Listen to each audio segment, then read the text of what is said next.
Okay, hi, welcome to Silicon Valley. So this is the drink that all the venture capitalists in the valley that are making all the startups are drinking. So pay attention, this is very precise ingredients, right? And you got to put a couple of blocks of ice here inside of this tumbler, just a regular old tumbler glass, right? And make sure and try to use some freshly cut ices, it works better, right?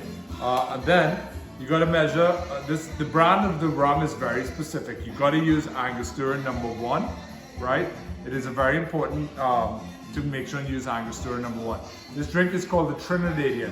Then you have to measure out a very precise amount, right, of rum, right? And the next thing you're gonna use, next ingredient is you're gonna rim the glass with this. This is Angostura citrus bitters, right?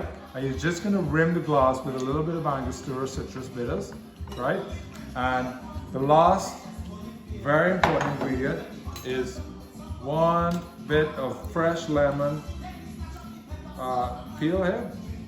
Just gonna cut it right there, and it's called the Trinidadian. Cheers. All right, cut.